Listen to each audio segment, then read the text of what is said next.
안녕하세요. 저는 서울에 사는 30대 후반의 여성입니다. 여러분, 자신을 망치는 게 뭔 줄 아세요? 욕심과 교만이에요. 적당한 욕심은 성공으로 이끌지만 과도한 욕심은 화를 부르죠. 교만은 더 무서워요. 자신에게 취해 과신하는 순간 실수와 방심이 생기게 되거든요. 그런데요, 그 두 개를 다 가지고 있는 사람이 제 곁에 있었어요. 바로 제 남편이요. 제 것도 남의 것도 탐내다가 결국 지 무덤, 지가 파게 되었는데요. 지 잘난 맛에 사는 것 잘 처리해보라고 잘게 찢어줬어요. 저의 단물만 빼먹고 버리려다가 역광광 당한 제 그 인간 이야기 지금 해드릴게요. 저는 저희 엄마가 꽤 잘 나가는 사업가라 어려서부터 경제적으로 부족함 없이 자랐어요. 덕분에 생활에 큰 고민이나 걱정 없이 지냈고 그래서인지 스스로 뚜렷한 목표나 꿈을 찾지 못했어요. 대학도 특별히 진로를 고민해서 선택한 것이 아니라 그저 제 성적에 맞춰 들어갔고 진로에 대해 큰 의미나 계획이 있었던 건 아니었어요. 저는 이렇게 대책 없는 아이지만 사실 저희 엄마는 힘들었던 과거가 있었어요. 회사에 다니셨던 아버지가 갑작스럽게 교통사고로 돌아가셨고요. 전업주부였던 엄마가 저를 혼자 키우며 안 해본 일이 없으셨어요. 식당일, 병원일, 청소일 안 해본 일 없으셨는데요. 굳은 일 하면서도 놓지 않았던 게 회계래요. 큰 돈을 벌려면 돈을 관리하는 법을 알아야 한다고요. 그러다가 운 좋게 남대문에서 물건을 싸게 떼어와서 파는 일을 했는데요. 그게 잘 되어서 어느 순간부터는 기획과 제작까지 하면서 사업이 어마어마하게 커진 거예요. 그런 저를 보고 엄마가 얼마나 한심스러웠겠어요. 그런데도 화를 내지 않고 저를 불러 조용히 말씀해 주셨어요. 아유, 사람은 일을 해야 자신의 가치를 인정받고 뭐라도 벌어서 살아야 할 줄 알아야 해. 엄마, 솔직히 난 아직 뭘 해야 할지 모르겠어. 내가 뭘 하고 싶은지 모르겠어. 그럼 엄마가 사업을 해보니까 회계 쪽이 언제든 직장 구하기 쉽더라. 너도 한번 배워보는 게 어때? 처음엔 전공과도 맞지 않는 회계를 배운다는 게 망설여졌지만 엄마의 조언을 믿고 도전하기로 했어요. 졸업 후 다들 취업할 때 저는 학원 다니면서 회계 실무를 배웠고요. 예상보다 흥미를 느꼈고 차근차근 실력을 키워 결국 건설회사 회계팀에 입사하게 되었어요. 저는 회사 생활에 빠르게 적응하기 위해 최선을 다했어요. 전공과는 다소 거리가 있는 회계 업무였지만 엄마의 조언을 떠올리며 책임감 있게 일에 몰두했어요. 회계팀에서 일하다 보니 다양한 외부 업체와의 소통도 잦았고 특히 하청업체와의 업무 조율이 빈번했어요. 그 중에서도 한 하청업체 직원분과 유독 친분을 쌓게 되었어요. 그 업체는 개업한 지 얼마 되지 않은 회사였지만 사업 기반이 탄탄하고 대표의 추진력 덕분에 빠르게 성장하는 중이었죠. 제가 친해진 그 남자는 대표는 아니었지만 회사 내에서 실질적인 실무를 담당하는 부장이었어요. 회사의 굵직한 업무들은 거의 그 사람 손에서 이루어질 정도로 중요한 역할을 맡고 있었고 저 역시 일 때문에 그분과 자주 연락하고 회의하면서 자연스럽게 친해지게 되었어요. 처음엔 업무적인 관계로 시작했지만 시간이 지날수록 서로 편하게 대화하는 사이가 되었고요. 업무가 끝난 후에도 팀 회식을 통해 얼굴을 마주칠 일도 많았죠. 그러다 보니 사적으로도 이런저런 이야기를 나누며 가까워졌어요. 그 사람이 저에게 살갑게 대해주기도 했고요. 저도 모르게 그 사람에게 편안함을 느꼈어요. 그러던 어느 날 그분이 뜬금없이 저에게 선을 넘더라고요. 홍주임님, 이번 주말에 뭐해요? 저 별 약속 없으면 주말에 영화 한 편 보러 갈래요? 영화요? 주말에요? 주말에 약속이 없긴 한데, 근데 둘이서만요? 다른 사람들은 물어보셨어요? 아니요, 저번에 이 영화 보고 싶어 했잖아요. 그래서 두 개만 예매했는데, 우리 둘만 가요. 갑작스러운 제안에 순간적으로 살짝 당황했어요. 사실 주말에 특별한 약속이 없긴 했지만 둘이서만 영화를 보러 가자는 말이 어색하게 느껴졌거든요. 그래도 그동안 일하면서 쌓인 친분 덕분에 크게 부담스럽지는 않았어요. 평소 업무로 자주 마주치며 편하게 대화하던 사이였고 회식에서도 꽤 자주 어울렸던 터라 거부감이 들진 않았어요. 그렇게 주말에 약속을 잡고 영화관에서 만났어요. 이렇게 밖에서 보는 건 처음이라 뭘 어떻게 해야 할지 모르겠더라고요. 너무 다정하게 대하는 것도 안 될 것 같고 그렇다고 너무 격 있게 대하면 좀 그렇고요. 하지만 시간이 지나면서 점점 편해졌어요. 영화도 제가 좋아하는 영화라 덕분에 몰입하며 재미있게 봤어요. 그리고 영화가 끝난 후에는 자연스럽게 저녁을 함께 하자는 분위기가 되었고 저도 거절할 이유가 없어서 흔쾌히 응했어요. 그렇게 식당에 앉아 이런저런 이야기를 나눴는데 이렇게 밖에서 보니까 다른 사람 같더라고요. 그 사람도 의외로 고민이 많았고 회사 일에 대한 책임감이 남달랐어요. 꿈 많은 멋진 사람이라는 걸 그때 느끼게 된 계기가 되었어요. 그날을 계기로 저희 사이는 급속도로 가까워졌어요. 이 사람이 그 다음 날부터 제게 꾸준히 문자를 보내기 시작했고 안부를 묻거나 일상적인 대화를 나누며 점점 더 자주 연락하게 되었죠. 그 다음 주 회사에 출근했을 때는 하루 종일 메신저로 대화를 주고받으며 서로의 이야기를 나눴어요. 그러다 보니 자연스럽게 서로에게 의지하게 되었고 저희는 점차 연인으로 발전하게 되었어요. 예상치 못한 인연이었지만 함께 시간을 보낼수록 마음이 더 깊어지는 걸 느꼈고 저희는 그렇게 소중한 사람으로 자리 잡게 되었습니다. 우리 꽤 오래 봐온 사이잖아. 더 알아볼 게 뭐 있어? 내가 자기 좋은 사람인 거 알고 자기도 나 나쁘지 않다면 우리 그냥 결혼하는 게 어때? 우리 나이도 있고 말이야. 결혼? 솔직히 난 아직 진지하게 생각해 본 적이 없어. 우리 사이가 좋은 건 맞지만 결혼은 또 다른 문제잖아. 그냥 사귀는 거랑은 다르니까. 결혼이라는 게 평생을 함께해야 하는 일인데 이렇게 갑자기 결정해도 되는지 모르겠어. 아직은 좀 더 생각해보고 싶은데. 그럼 지금부터 생각해보면 되지. 결혼 준비라는 게 은근히 시간이 걸리더라고. 지금부터 준비해도 1년은 금방 가. 준비하면서 천천히 생각해보는 것도 나쁘지 않을 것 같아. 남자친구와 저는 그때 30 중반에 접어든 시기였어요. 남자친구는 서로 나이가 있으니까 연애 초반부터 결혼 얘기를 꺼냈어요. 빨리 결혼을 하고 싶다고 안달이었죠. 남자친구가 서둘러 주니 모든 게 빠르게 진행됐어요. 저도 그렇게 리드해 주니까 서로에 대해 충분히 알고 있다고 느꼈고 나이도 있는 만큼 시간을 더 끌 이유가 없다고 생각했거든요. 사실 제 결혼에 대해 가장 애가 타는 사람은 바로 저희 엄마예요. 제가 이 나이가 되도록 결혼을 안 하니 엄마는 속이 바짝바짝 타들어갔죠. 평소 엄마는 사업 수완이 뛰어나고 결단력 있는 성격이라 늘 앞서 나가는 스타일이었어요. 일할 때는 뉴요커처럼 과감하고 진취적으로 하는 사람인데요.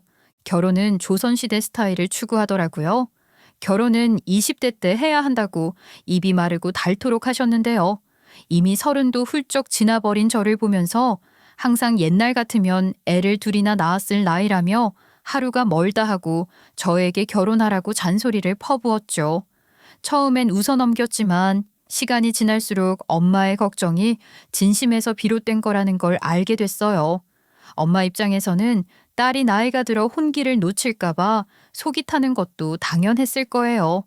엄마는 기회가 날 때마다 사람은 혼자 살 수 없는 거라며 좋은 사람 만나서 가정 꾸릴 때가 됐다며 저를 설득했고 저도 마음 한편으로는 결혼에 대한 고민을 조금씩 하게 됐어요.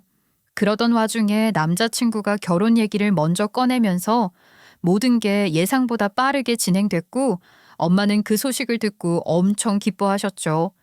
다행히 남자친구는 성실하고 책임감 있는 사람이었어요.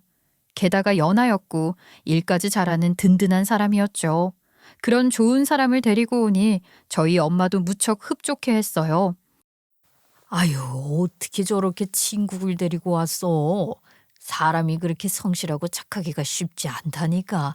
게다가 일도 야무지게 잘하고 매사에 싹싹하기까지 하잖아. 결혼까지 서두르니 너무 좋다. 너무 좋아. 그치? 정말 괜찮은 사람이지? 근데 그렇게 좋아? 나보다 더 좋아하는 것 같은데? 아이고, 딸이 좋은 사람 만나서 결혼한다는데 엄마가 왜 안 좋겠어? 게다가 요즘 그렇게 진국인 사람 만나기도 쉽지 않잖아. 보면 볼수록 괜찮은 사람이야. 너한테 잘할 사람인 게 눈에 보여서 더 좋아. 내가 이렇게 보는 눈이 좋다니까. 근데 엄마가 이렇게까지 좋아하는 거 나 처음 봐. 남자친구한테 너무 빠진 거 아니야? 아유, 엄마가 괜히 그러게 했어. 남자가 싹싹하기도 쉽지 않어. 그래서 말인데 엄마가 집 해줄 테니까 둘이 적당한 곳으로 알아봐. 편하게 지낼 수 있는 곳으로 알아보고 이사 준비해. 그리고 보니까 차도 많이 낡았던데 그것도 하나 해야겠다. 좋은 사람 만나서 결혼하는데 시작은 든든하게 해야지. 엄마가 집도 해주고 차도 해준 덕분에 결혼을 빠르고 손쉽게 진행하게 되었어요. 사실 남자친구 쪽은 본가에서 경제적으로 도움을 줄 형편이 되지 않았어요. 정말 시골 중에서도 깊은 시골이고요. 작은 슈퍼를 운영하시기 때문에 아들 뒷바라지를 해줄 형편이 되지 않았어요. 이 사람 대학도 자기가 벌어서 스스로 갔다고 하더라고요. 결혼은 어떻겠어요. 그런데 엄마가 가진 쪽에서 더 내면 된다고 많이 주셨고, 또 저희 집은 아들이 없는데 엄마가 아들이라 생각하고 챙겨주시니 남자친구 부모님은 정말 고마워하며 거듭 감사 인사를 하셨어요. 진심이 담긴 그분들의 순박한 모습에서 따뜻함이 느껴졌고, 저 역시 좋은 분들과 가족이 된 것 같아서 마음이 편안해지더라고요. 별 탈 없이 결혼을 했고요. 결혼 후 바로 아이가 생겼지만 안타깝게도 유산이 되었어요. 그 후 다시 아이가 찾아왔지만 또다시 유산이라는 아픔을 겪어야 했어요. 아마 나이가 있어서 그런가 싶더라고요. 그래도 저는 계속 일을 하려고 했어요. 그런데 남편이 그러지 말고 그냥 서방이 벌어다 주는 돈 아껴 쓰면서 편하게 지내며 임신 준비에 집중하라고 하더라고요. 다행히 남편이 벌어오는 돈이 부족하지 않고 충분했기 때문에 저도 그 말에 따르기로 했어요. 그렇게 저는 일을 잠시 내려놓고 집에서 쉬면서 몸을 돌보고 임신 준비에 집중하기 시작했어요. 그렇게 저희는 알콩달콩 즐거운 신혼생활을 보내며 행복한 나날을 보냈어요. 서로 성격도 잘 맞고 사소한 일에도 함께 웃으며 지낼 정도로 꽤나 단란한 시간이었죠. 맛집을 찾아다니며 외식하는 것도 좋아했고, 주말이면 집에서 영화나 드라마를 보며 소소한 행복을 누리기도 했어요. 그렇게 별 탈 없이 시간이 흘러 어느덧 결혼 4년 차에 접어들었어요. 그런데 그 무렵부터 남편의 표정이 점점 어두워지기 시작했어요. 평소에는 집에 들어올 때마다 나 왔어 하며 환하게 인사하던 사람이었는데 그날따라 무거운 표정으로 들어오더니 말도 없이 잠자코 소파에 앉아 있더라고요. 기분이 너무 가라앉아 보여서 물어봤어요. 무슨 일이 있냐고 몇 번이나 물어봤는데 남편은 괜찮아. 그냥 피곤해서 그래. 라며 애써 웃어 보였지만 저에게는 그게 거짓말이라는 게 느껴졌어요. 결국 제가 계속 다그치듯 물어보자 남편이 한참을 고민하다가 입을 열었어요. 아휴, 회사에서 안 좋은 일이 생겼어. 내가 너무 억울하고 힘들어서 그래서 괴로워. 이렇게 오해받는 게 너무 싫어. 무슨 일인데 그래? 자세히 좀 말해봐. 회사에 무슨 일이 벌어졌어? 당신이 왜 오해를 받아? 회사에서 일이 있다는 말에 순간 마음이 덜컥 내려앉았어요. 평소 무슨 일이든 잘 버티고 긍정적으로 생각하는 사람이었는데 이렇게까지 기운이 빠진 모습은 처음이라 걱정이 더 커졌어요. 당신도 알잖아. 내가 회사에서 일 제일 많이 해. 대표도 사원들도 아니고 부장인 내가 일을 제일 많이 해. 그래서 내가 직원들하고 소통도 많이 하고 그래서 직원들이 나를 따르는 건데 그런 걸로 대표가 화를 내더라? 정치질 아니고 말이야. 앞으로 자기한테 모든 걸 다 보고하고 진행하래. 뭐라고? 그래도 지금 그래 왔는데 뭘 새삼스럽게 그래. 보고는 당연히 올라가지. 그리고 당신 일 많이 하는 거 다른 회사에서도 다 아는데 왜 새삼 그러신데? 그니까 말이야. 나도 예전부터 그렇게 지내고 있었다고 그랬지. 그랬더니 나한테 말대꾸한대. 참나. 아니 무슨 어린애가 엄마한테 대든 것처럼 말을 하더라. 어머, 대표님 성격 괜찮게 봤는데 의외로 꽁한 데가 있네. 아이, 갑자기 왜 그러신데? 모르겠어. 그리고 나서 대표님이 자체적으로 내 뒤를 캤나 봐. 근데 저번 주에 거래처에 수주 넣은 게 있거든. 근데 김 대리가 수량을 적게 입력해서 거래처와 유선상으로 추가를 한 적이 있어. 서류상으로는 며칠 후에 바꾸자고 했거든. 근데 그 서류를 바꾸기도 전에 그걸 캐치하고 날 죽일 듯이 달려들더라고. 아유, 그거 거래처랑 김 대리가 증언해달라고 해. 당신 혼자 너무 힘들게 모든 걸 다 오해받지 말고. 그렇게 했어. 근데 대표가 이번에는 뭘 하는 줄 알아? 사내 문화질서 다 흐트려 놓고 회사 공금까지 횡령하려 했냐고 나를 쥐잡듯이 잡아. 이 작은 회사에서 직급도 강등시키고 월급도 줄인대. 내 생각에는 인건비 줄이려고 쇼하는 것 같아. 직원 중에 내가 월급이 제일 높으니까. 어머, 웃긴다 정말. 이런 비겁한 사람이 여기 있구나. 당신이 일개 직원이야? 그 회사 설립을 같이 한 스타트 멤버인데. 어떻게 이렇게 돼? 내가 대표님 만나서 얘기 좀 해볼까? 저희는 연애할 때부터 많이 사적으로 만나기도 했고요. 결혼해서도 부부 동반으로 모임을 자주 가졌거든요. 꽤 친했거든요. 또 저와는 남편보다 더 이야기가 잘 통하는 사람이라 제가 얘기하면 무슨 수가 날 것 같았어요. 아휴, 그러지 마. 내 꼴이 지금은 너무 우스워져서 당신한테 그런 모습 보이고 싶지 않아. 더 자존심 구겨지기 전에 그만두는 게 나을 것 같아. 10년 넘게 몸담았던 그의 모든 열정과 시간이 고스란히 담겨 있는 회사를 결국 그만두게 되었어요.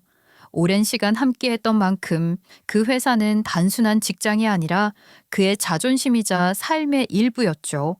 제가 당분간은 쉬면서 앞으로 뭘 할지 생각해 보라고 말했지만 책임감이 유난히 강했던 그는 일하지 못하는 자신을 견디지 못했어요. 가정을 책임지는 가장으로서 제 역할을 못하고 있다는 자책에 빠져 있었고, 아이러니하게도 그토록 쥐 잡듯이 당하며 버텼던 그 회사에 있을 때보다 더 힘들어하고 더 무기력해지더라고요.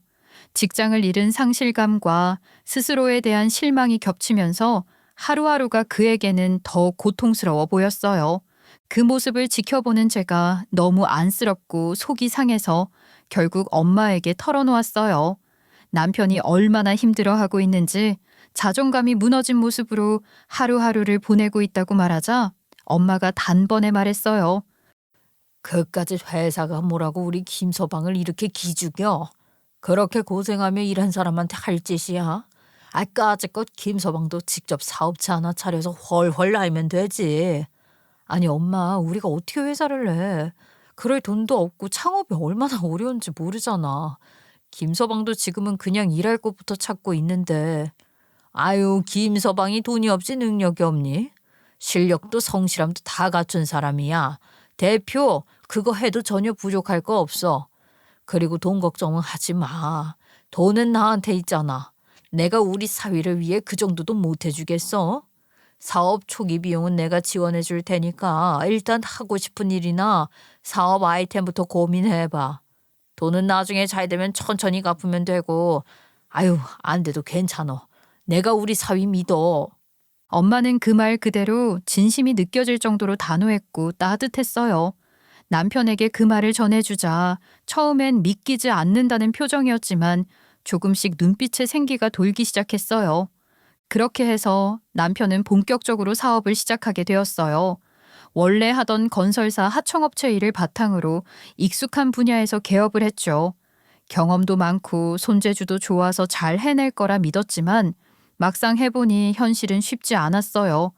같은 업종이라도 직접 대표가 되어 운영하는 건 전혀 다른 일이었고, 특히 이 분야는 영업력이 중요한 만큼 처음부터 안정적인 수익을 내기란 쉽지 않더라고요.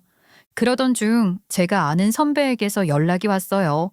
지역 축제 같은 행사 쪽에서 일하는 분인데 특색 있는 체험 부스를 빠르게 설치해야 하는 상황인데 믿고 맡길 업체가 마땅치 않다는 거예요. 혹시 너희 남편 쪽에서 이런 일도 가능할까? 원래 하려던 업체에 사고가 크게 나서 펑크가 났어. 급한 일정이라 빠르게 해줄 수 있다면 맡기고 싶어. 정말? 이런 건 아주 식은 죽 먹기지. 당장 오늘부터 지어도 되는 거야? 남편한테 지금 당장 자재 가지고 오라고 할게. 그 말을 듣고 저는 바로 남편에게 전했어요. 남편은 설명을 듣자마자 망설임도 없이 흔쾌히 나섰고 며칠 뒤 실제로 현장에서 아주 뚝딱뚝딱 멋지게 부스를 완성해냈어요. 짧은 시간 안에 깔끔하고 탄탄하게 완성된 작업물에 선배도 행사 관계자들도 모두 만족했고 그 일을 계기로 남편은 자신감을 다시 되찾기 시작했어요. 그 일을 계기로 남편은 본격적으로 사업 방향을 재정비하게 되었어요. 처음에는 단순히 주택이나 소규모 건축을 맡는 형태였지만 가능성을 느낀 그는 활동 범위를 과감히 넓혔어요. 행사장, 세트장, 박람회 등에서 필요한 임시 건축물이나 구조물을 짓는 쪽으로요. 이 분야는 빠른 시공과 독창성이 중요한 만큼 남편의 실무 경험과 감각이 딱 맞아떨어졌죠. 의외로 수요도 많았고 입소문이 나기 시작하면서 일이 줄줄이 들어오기 시작했어요. 그렇게 범위를 넓히고 나니 말 그대로 돈이 그냥 쏟아져 들어오더라고요. 남편은 다시 자신감을 되찾았고 예전과는 눈에 띄게 달라진 모습을 보였어요. 돈 씀씀이도 확연히 바뀌었고요.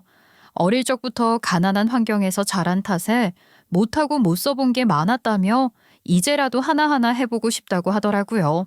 그래서 예전엔 관심도 없던 패션에 신경을 쓰기 시작했고 멋도 부리고 명품도 한두 개씩 사더니 어느 날엔 향수까지 뿌리고 나가더라고요. 처음엔 낯설었지만 그 모습이 좋게 보였어요. 무엇보다도 삶을 대하는 태도, 세상을 바라보는 시선 자체가 여유로워졌어요. 예전처럼 조급해하거나 움츠러들지 않고 자기 삶을 스스로 이끌어가는 모습이 정말 멋졌어요. 그리고 남편은 큰 돈을 벌게 되자 가장 먼저 자신이 빚졌다고 생각했던 사람들에게 마음을 표현했어요.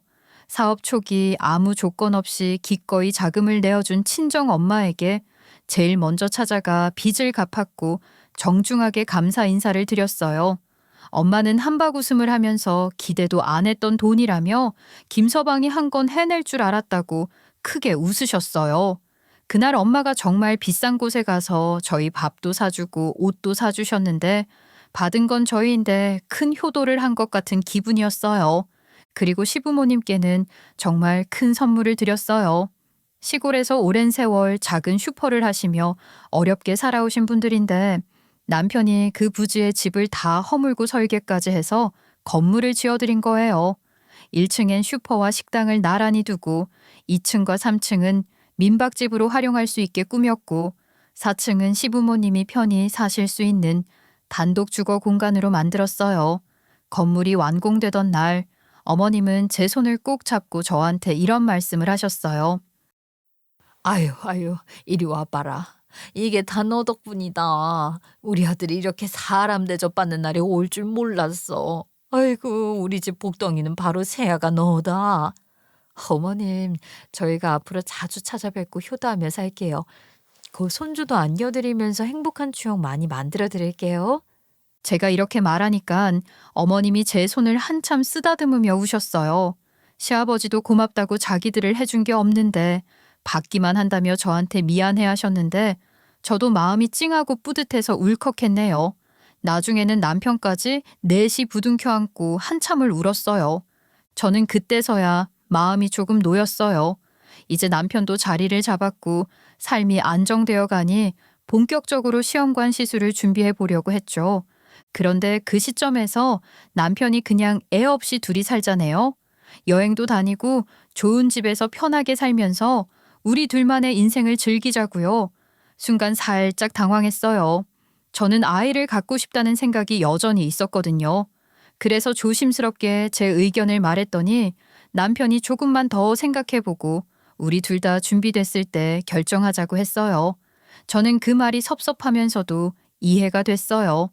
그도 자기 방식대로 지금의 행복을 지키고 싶었던 거라고 생각하고 넘겼어요. 일이라는 게 정말 아이러니해요. 안 풀리면 안 풀리는 대로 힘들고 잘 풀리면 잘 풀리는 대로 또 다른 어려움이 따라오더라고요. 결혼 5년 만에 저희는 재벌 부럽지 않게 많은 돈을 벌었어요. 남편 사업은 다행히 잘 풀려서 일이 점점 많아지고 여기저기서 찾는 사람도 많아졌죠. 하지만 그만큼 부담도 커졌어요. 이 일은 가만히 앉아 있다고 들어오는 게 아니라 발로 뛰어다니며 영업을 하고 사람들과 끊임없이 관계를 맺어야 하거든요. 계약 하나 따내기 위해 며칠씩 지방 출장을 다녀야 하고 접대 자리도 많다 보니 집에 못 들어오는 날도 잦아졌어요.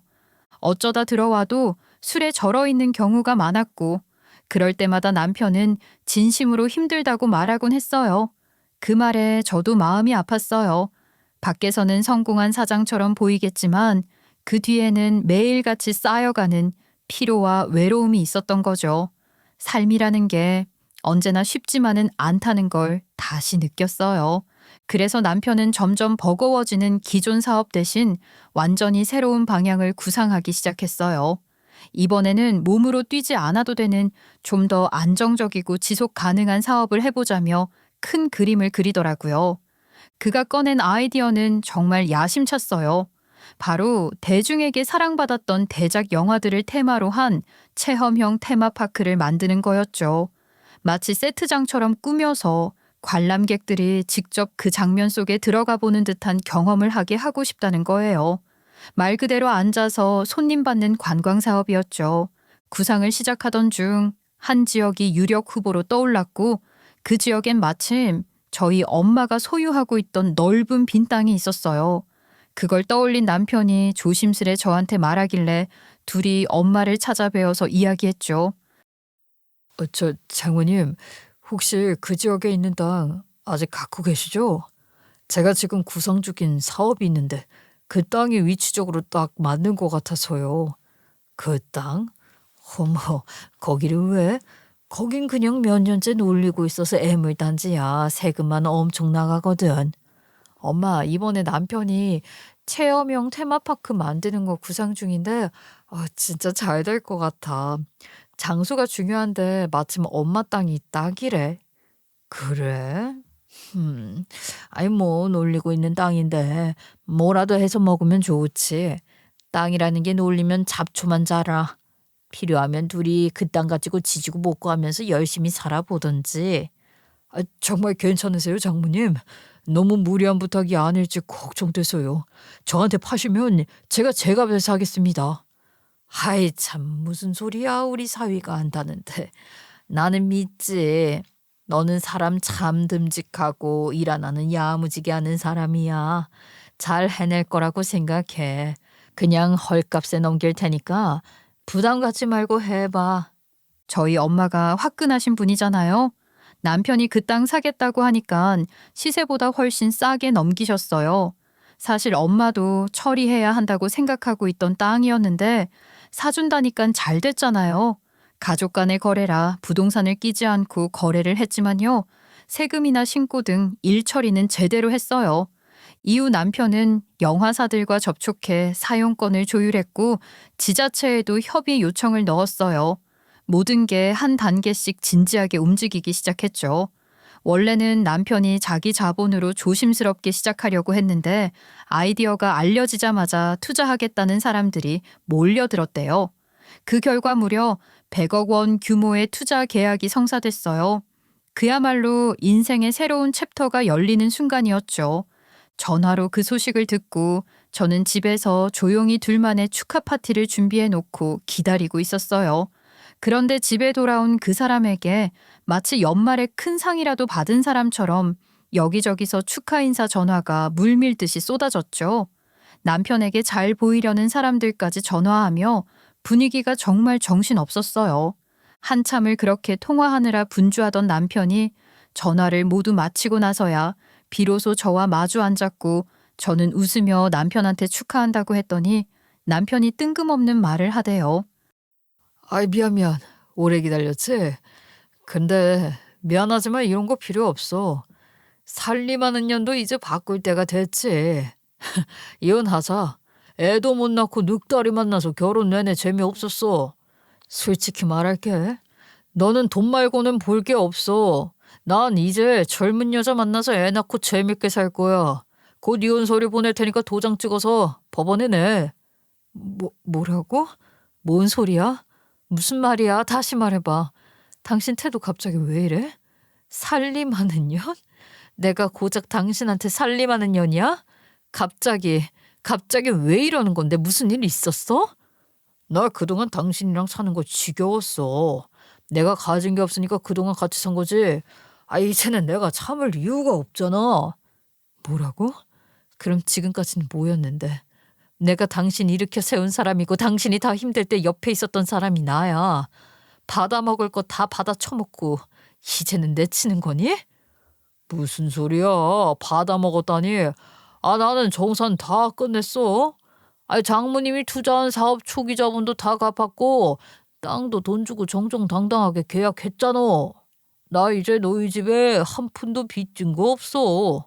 책 잡힐 거 없는 사람이야. 내 능력으로 내가 벌어서 내가 다 했다고. 내가 다 한 거라고. 그게 정산이야? 나한테 했던 말 약속들 함께한 시간은 뭐였어? 날 속인 거잖아. 마음에도 없는 나랑 결혼했던 거야? 너 나 좋아했잖아. 너랑 살면서 행복하고 기분 좋았잖아. 그 정도면 됐잖아. 잠시 날 품게 해준 것, 그걸 너한테 준 거라고 생각해라. 이 집 처가에서 해준 거니까 내가 짐 싸서 나가는 거야. 딴 말하지 말고 서류 곧 보낼게. 도장 잘 찍자. 저는 한동안 정신을 제대로 못 차렸어요. 도대체 내가 뭘 그렇게 잘못했나 싶어서 남편한테 매달리고 또 매달렸죠. 하지만 그럴 때마다 남편은 눈 하나 깜빡하지 않고 날 매몰차게 밀어냈어요. 친구들에게 털어놓으니 다들 한 목소리로 돈 벌면 사람이 변한다고 미련 둘 필요 없이 그냥 이혼하라고 했어요. 그래서 마음이 좀 정리가 되어가고 있었죠. 그리고 얼마 지나지 않아 남편이 결국 이혼 서류를 보냈어요. 저는 아무런 반응도 하지 않았고 그랬더니 어느 날 그가 직접 집으로 찾아왔죠. 그래서 이제 와서 뭐. 너 정말 내가 너 없이도 잘 살 수 있을 것 같아? 누구 덕에 네가 그 자리까지 올라간 건데 이렇게 나를 헌신짝처럼 버려. 이거는 이혼 신청서랑 재산 분할 합의서야. 잔말 말고 그냥 사인해라. 시간 끌지 말고. 저는 잠시 멍한 눈으로 서류를 바라보다가 아무 말 없이 조용히 한 장 한 장 넘겨봤어요. 그런데 뭔가 이상하더라고요. 재산 분할 합의서에 올라와 있는 목록이 너무 초라했거든요. 이게 뭐야? 왜 재산이 왜 이게 다야? 다 뒤로 빼돌린 거야? 수작을 부리시겠다? 난 원래 돈 없어. 100억 투자금도 아직 입금 안 되고. 설령 돼도 그건 회사 자금이지 내 돈 아니야. 내 개인 통장에는 500만 원 있는 게 전부다. 그 정도는 줄 수 있어. 근데 너도 참 염치가 없지. 생각해봐라. 결혼한 지 겨우 5년밖에 안 됐잖아. 그동안 월급 꼬박꼬박 줬고 생활비도 내가 다 냈어. 솔직히 이 결혼으로 득본 건 너 아니냐? 뭔 헛소리야. 우리 엄마가 당신한테 개인 명의로 땅 팔았다며. 그 땅은 왜 여기 합의서에 없는데?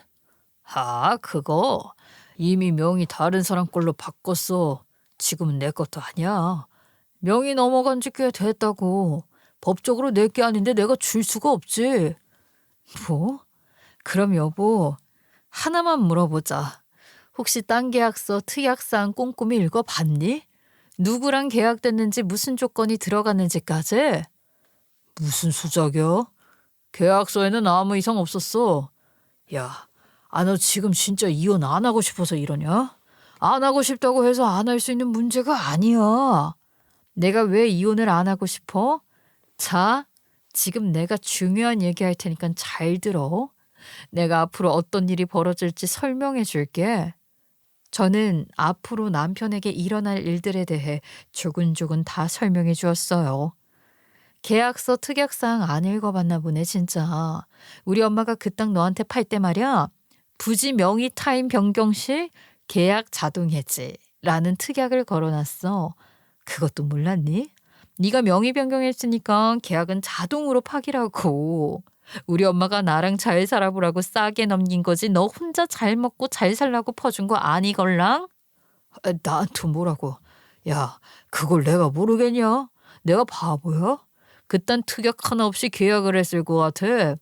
그건 매매 당시 얘기고 계약 완료됐으면 그걸로 끝이지.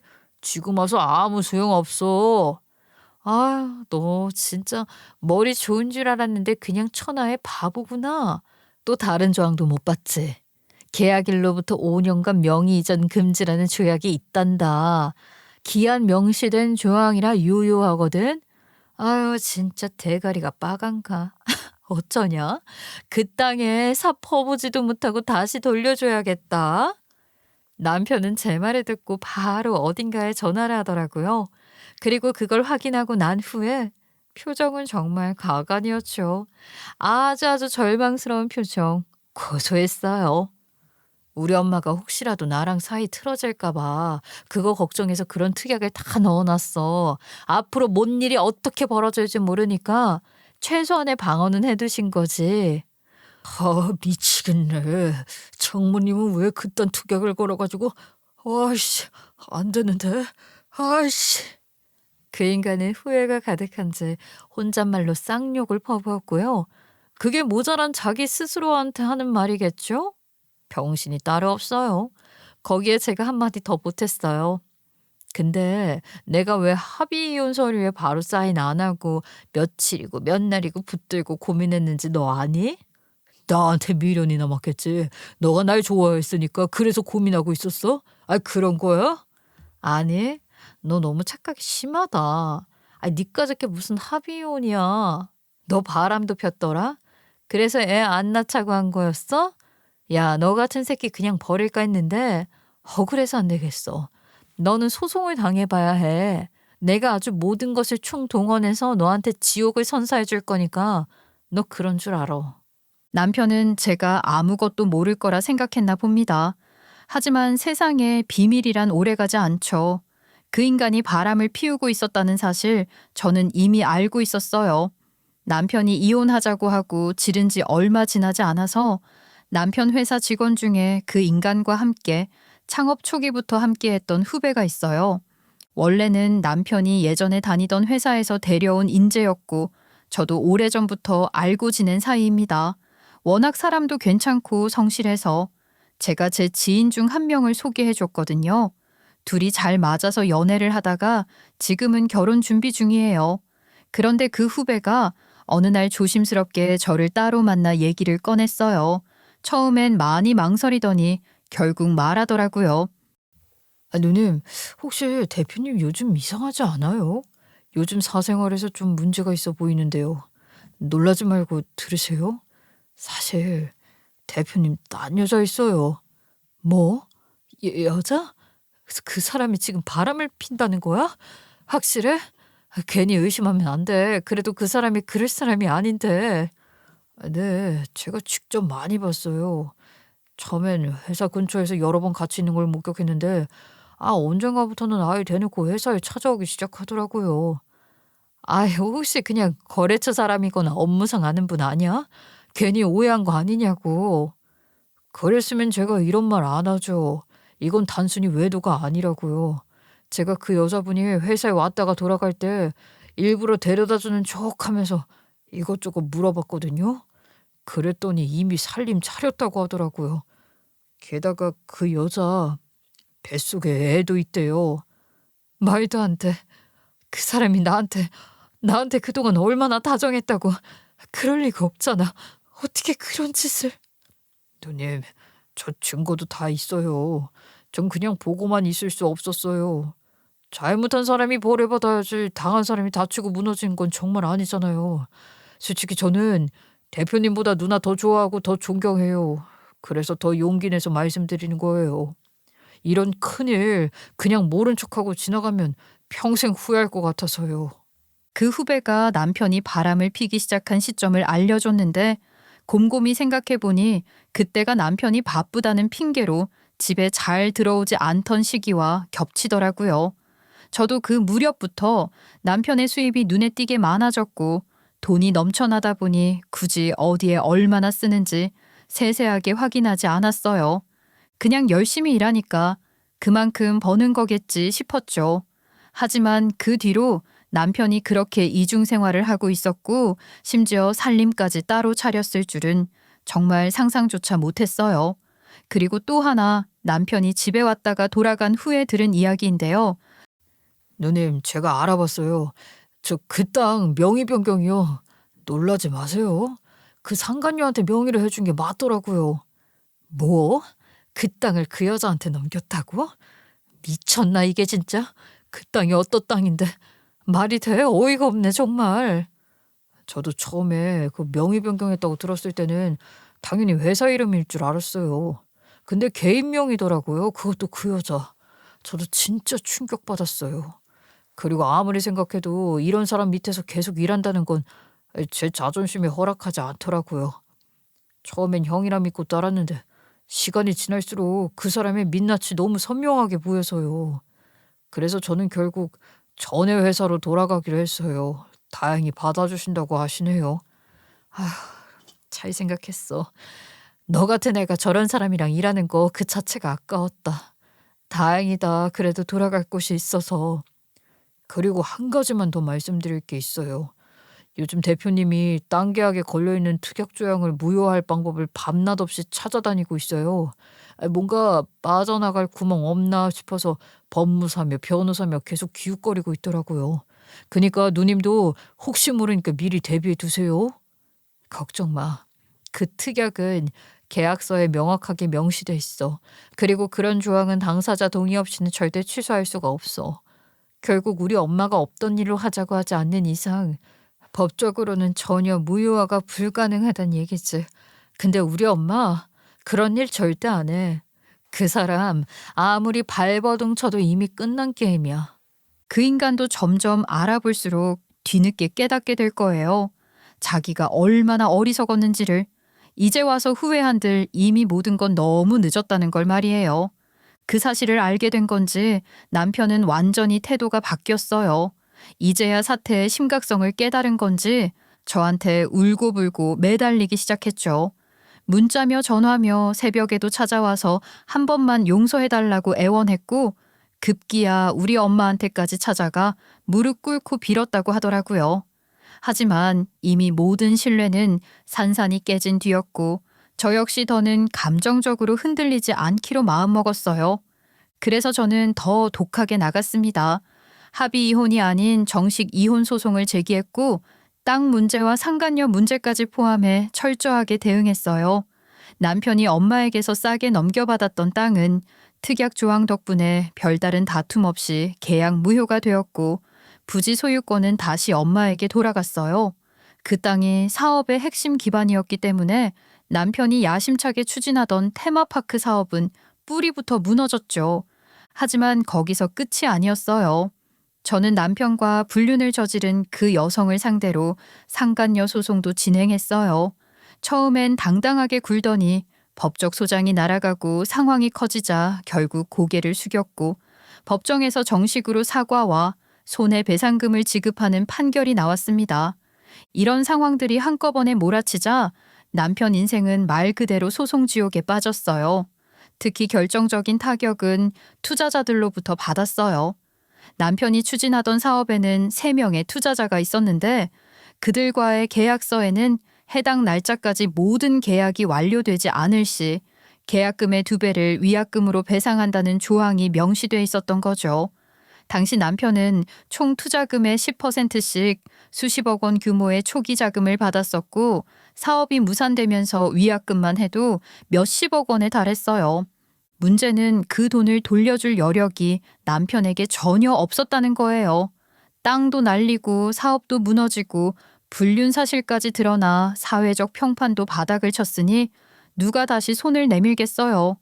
결국 투자자들은 남편을 상대로 집단 소송을 걸었고 남편은 한순간에 잘 나가는 사업가에서 수십억대 피소 중인 피고로 전락하게 되었죠.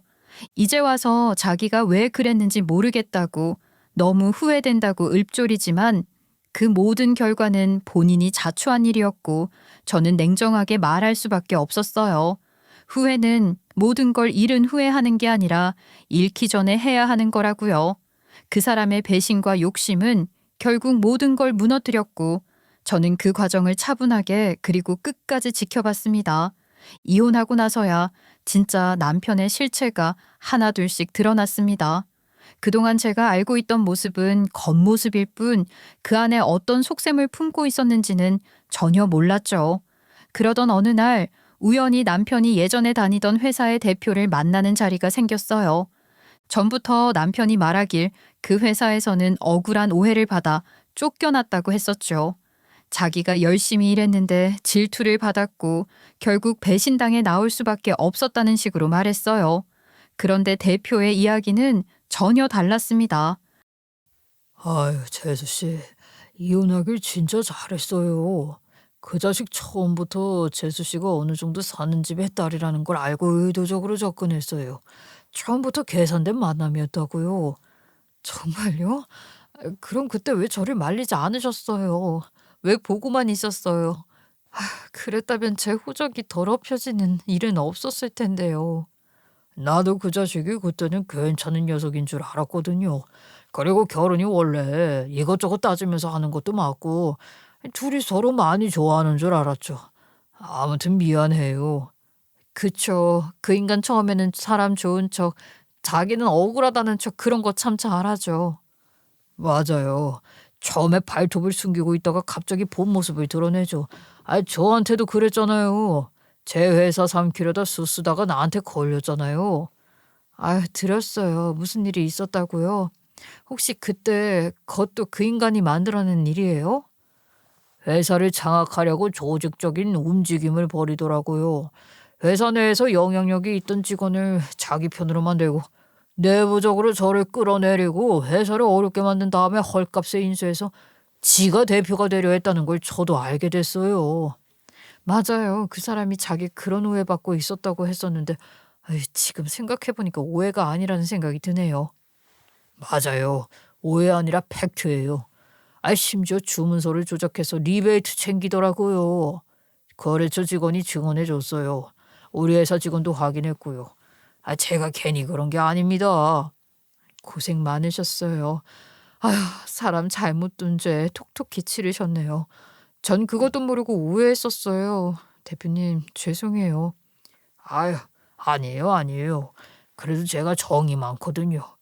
대학 후배라서 그럼에도 불구하고 품으려고 했는데, 에휴, 그래서 법적 조치도 하지 않았고요. 그런데 지가 쪽팔린 지 나가더라고요.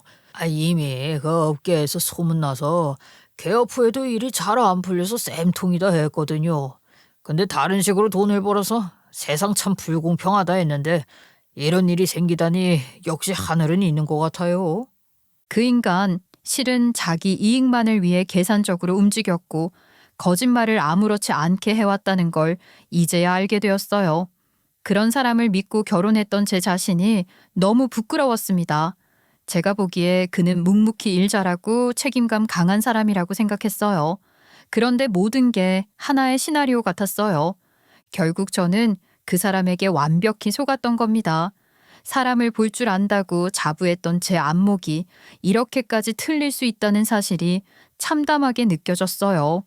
뒤늦게 모든 진실을 알게 되었지만 어쩌면 이혼은 저에게 새로운 시작이었고 저 자신을 되찾는 기회였는지도 모르겠어요. 그리고 전 남편 회사에서 일했던 그 후배한테 들었는데요. 하루는 전 남편이 그 후배한테 돈 빌리러 찾아갔었대요. 그 인간이 말하기로는 전 남편은 파산했고 그가 운영하던 회사도 문을 닫았습니다. 수십억 원대 손해배상 소송과 위약금, 상간녀 소송까지 한꺼번에 터지면서 남편은 말 그대로 빚더미에 앉게 됐어요. 그 뒤로는 살기 위해 별의별 일을 다 하며 지낸다고 들었죠. 건설 현장에서 노가다도 하고 셀프 리폼을 주제로 유튜브 채널을 만들어 직접 촬영하고 편집해서 영상도 올린다더라고요. 심지어는 다단계까지 시작했다는 말도 들었어요.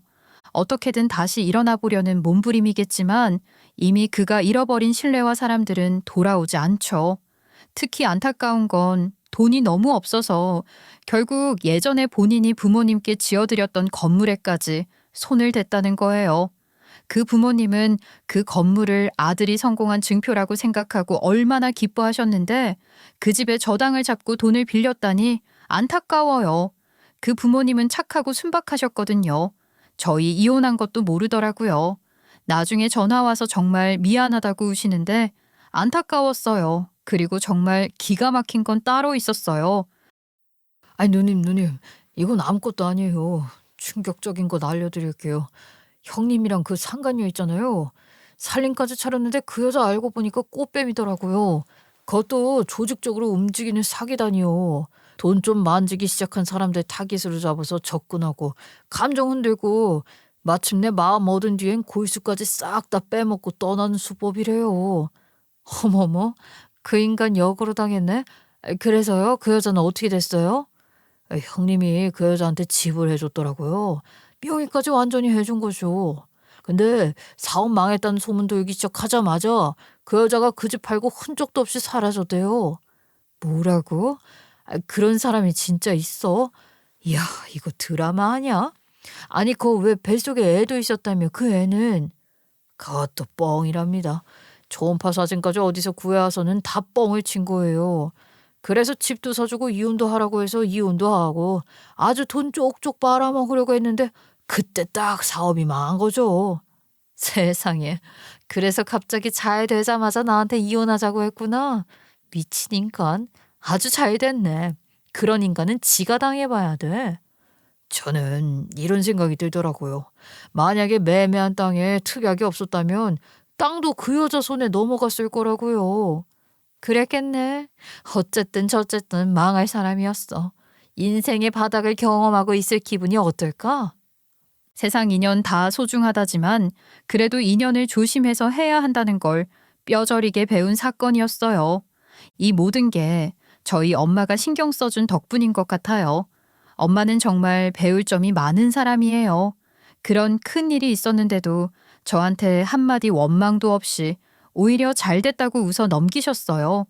결국 따지고 보면 우리 쪽이 손해본 건 하나도 없고 되려 얻은 것도 많았거든요. 이래서 사람이 해안도 있어야 하고 현명함도 갖춰야 한다는 걸 느꼈어요. 엄마는 이미 모든 상황을 예측하고 철저히 대비했던 거죠. 저 같으면 감정이 앞서서 제대로 대처 못했을 상황도 엄마는 침착하게 헤쳐나가셨어요. 저는 지금 다시 일하고 있어요. 처음엔 막막했지만 엄마 말대로 사람이 한 가지 기술이라도 제대로 배워두니 갈 데가 정말 많더라고요.